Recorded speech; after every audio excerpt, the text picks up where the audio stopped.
Hello students, BA part third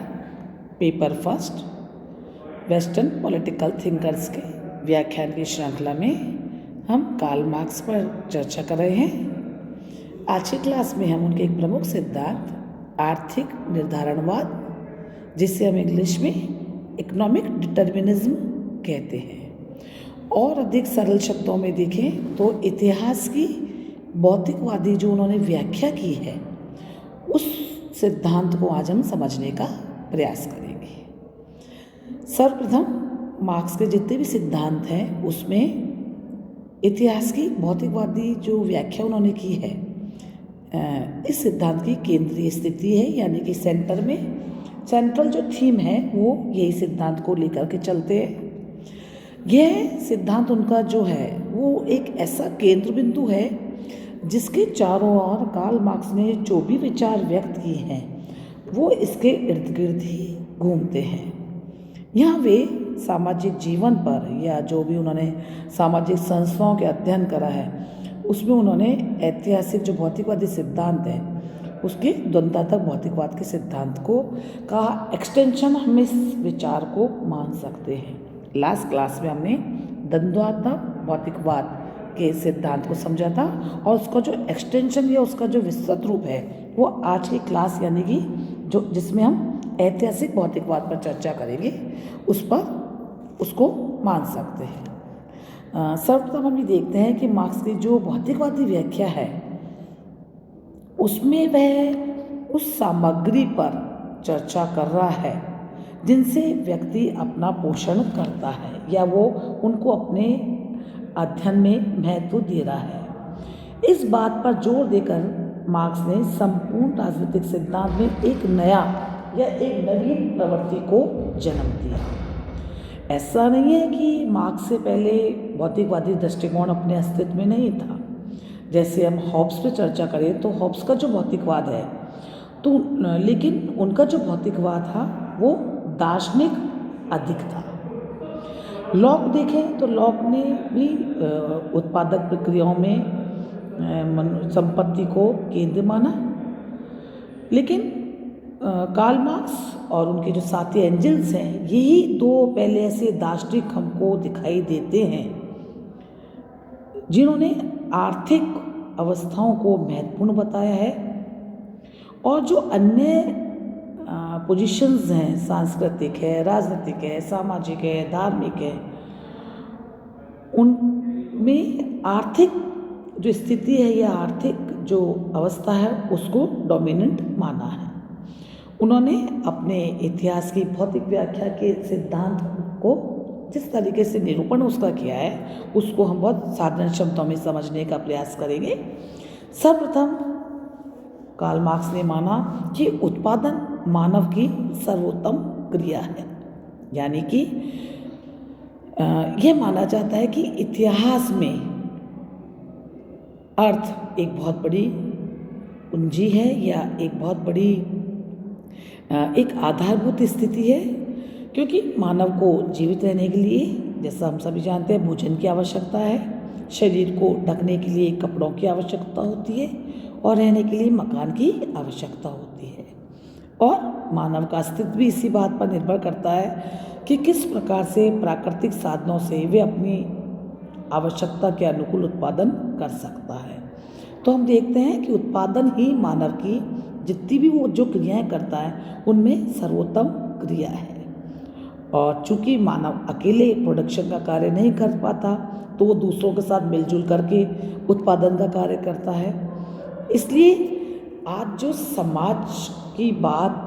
की जाती है तो समाज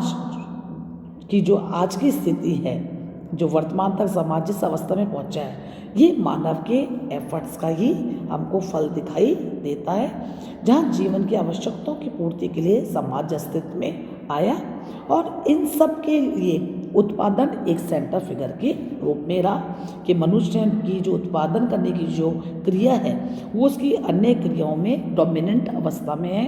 या प्रारंभिक और आधारभूत अवस्था कही जा सकती है। दूसरी बात, कार्ल मार्क्स ये मानते हैं कि समाज के सभी सदस्यों की आवश्यकताओं को पूरी करने के लिए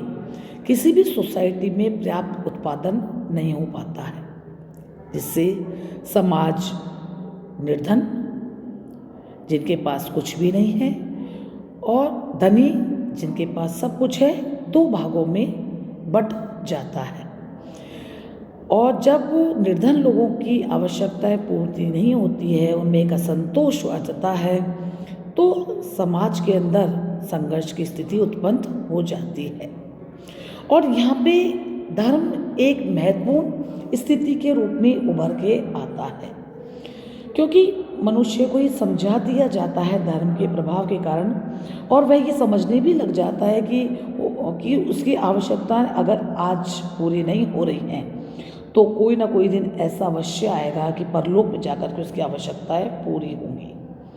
तो यहाँ जो एक धर्म का जो एक इम्पोर्टेंट इम्पैक्ट आता है, कार्ल मार्क्स ने इस पर भी बहुत चर्चा करी है, और उसने धर्म को अफीम की गोली कहा है।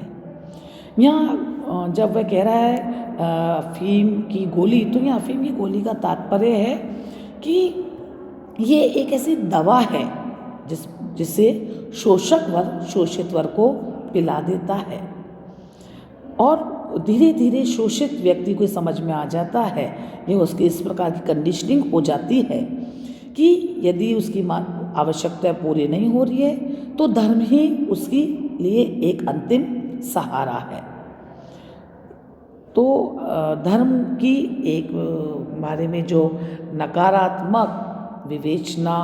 या हम कहें कि कार्ल मार्क्स ने बड़े व्यवहारिक रूप में धर्म का यहाँ पे निरूपण किया है और उसको समझाने का प्रयत्न किया है कि जब सोसाइटी में जो दो वर्ग हैं, जो हैव्स और हैव्स नॉट की स्थिति में है, तो जिनके पास नहीं है वो धर्म का सहारा लेते हैं, और जो धनिक वर्ग है वो एक अफीम की खुराक की भांति, गोली की भांति उस शोषित वर्ग को धीरे धीरे खुराक मिलाता रहता है, उसको धर्म की ओर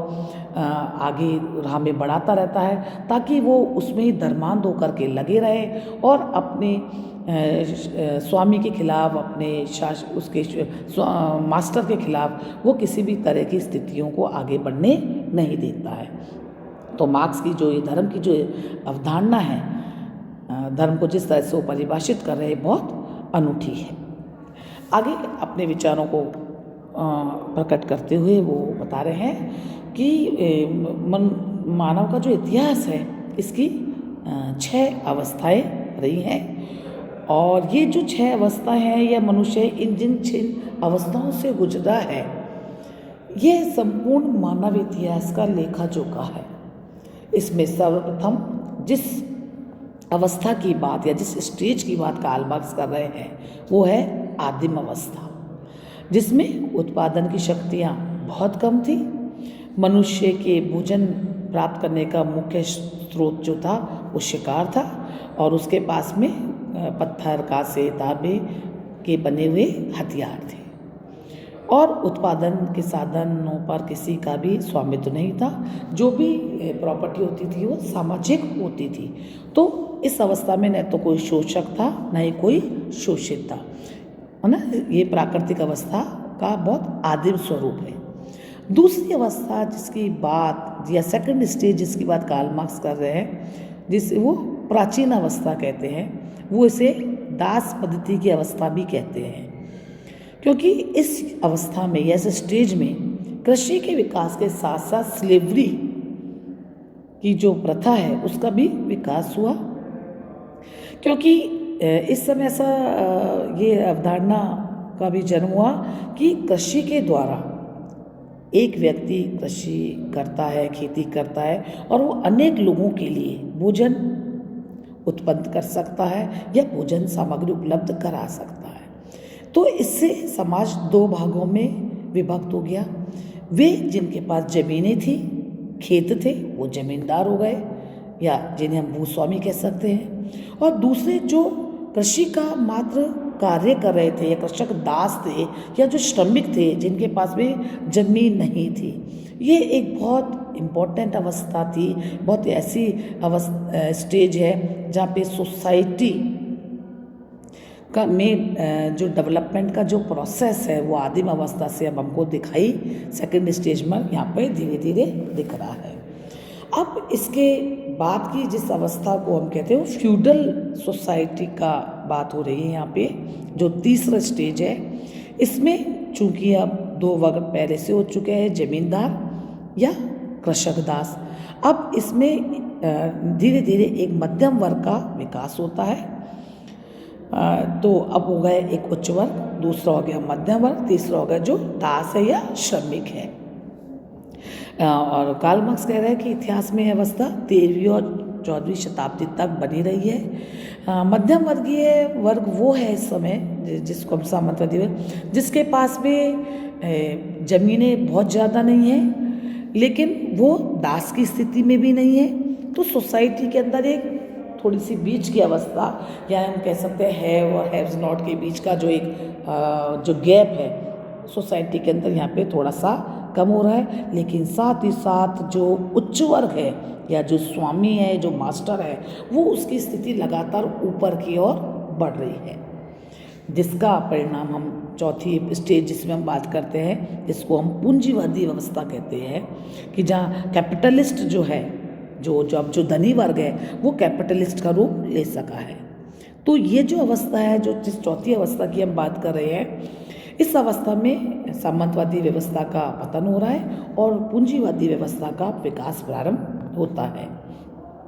और ये जो स्टेज है ये बहुत परिवर्तनकारी, युगांतकारी है, क्योंकि इस स्टेज में भाप, बिजली या अन्य जो टेक्नोलॉजिकल जो भी डेवलपमेंट हैं वो बड़े क्रांतिकारी परिवर्तन सोसाइटी में हो चुके हैं। और समाज में दो वर्ग, एक है पूंजीवादी वर्ग और दूसरा है सर्वहारा वर्ग। इनमें सोसाइटी बट गई है और यह माना जा रहा है कि जिस प्रकार पहली तीन जो शुरुआती अवस्था है उसमें जो शोषित वर्ग है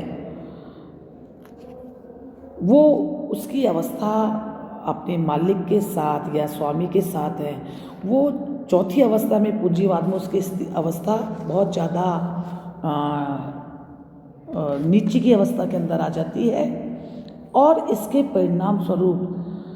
सोसाइटी के अंदर बदलाव की लहर शुरू होती है, जिसका परिणाम वो पांचवी अवस्था के रूप में सर्वहारा वर्ग की या अधिनायकवाद की अवस्था को बता रहा है, जहाँ पे पूंजीवाद अपने वर्स्ट फॉर्म के अंदर आ गया है और मजदूरों की दशा बहुत ज़्यादा दीनहीन हो गई है। और ऐसी अवस्था में पूंजीवाद का पतन की अवस्था कार्ल मार्क्स कह रहा होगी, क्योंकि इस अवस्था में अब उत्पादन के समस्त साधनों जिन पर अभी तक स्वामी या पूंजीपति का कंट्रोल था, अब वो समस्त साधनों का समाजीकरण कर दिया गया है। वो सबके लिए, समुदाय के लिए उस खोल दिए गए हैं और संपूर्ण समाज का उस पर अधिकार है। कार्ल मार्क्स कह रहे हैं कि इस स्टेज में सर्वहारा वर्ग यानी कि जो मजदूर वर्ग है उसकी तानाशाही तब तक रहेगी जब तक पूंजीपतियों के का खात्मा नहीं हो जाता है या पूंजीवाद पूरी तरह खत्म नहीं हो जाता है। कार्ल मार्क्स एक बहुत इंपॉर्टेंट बात कह रहे हैं कि इस स्टेज में जो है, जब अधिनायकवाद की स्थापना होगी, सर्वहारा वर्ग मजदूरों का शासन होगा, तो ऐसी सोसाइटी में अल्पमत बहुमत का दमन नहीं करेगा, अपितु अब बहुमत में चूंकि सर्वहारा वर्ग आ गया है, वो अल्पमत यानी कि पूंजीवाद का या पूंजीपतियों का दमन करेगा। और छठी और अंतिम स्टेज की कार्ल मार्क्स ने कल्पना की है या जिसके बारे में विचार प्रस्तुत किया है वो है साम्यवादी अवस्था। जब सोसाइटी में सर्वहारा मजदूरों की देख रेख में एक ऐसे समाज की स्थापना होगी, यदि डिटेल में वो अपनी इस व्यवस्था के बारे में, इस स्टेज के बारे में कार्ल मार्क्स नहीं बताता है, क्योंकि ये बहुत एक यूटोपियन या कल्पनावादी उसका विचार था। फिर भी इस स्टेज में या इस समाज की इस व्यवस्था में एक ऐसा समाज होगा जो वर्ग विहीन होगा, जो राज्य विहीन भी होगा, जिसमें सोसाइटी में कोई वर्ग नहीं होंगे, ना कोई शोषित होगा, ना कोई शोषक होगा। और ऐसी स्थिति में धीरे धीरे राज्य विलुप्त हो जाएगा और समाज में प्रत्येक व्यक्ति को उसकी योग्यता के अनुसार, उसकी आवश्यकता के अनुसार अपनी उसकी आवश्यकताओं की पूर्ति होने लगेगी। आगे की क्लास में हम इसी टॉपिक को आगे बढ़ाएंगे और इसको अच्छे से समझने का प्रयास करेंगे। Thank you.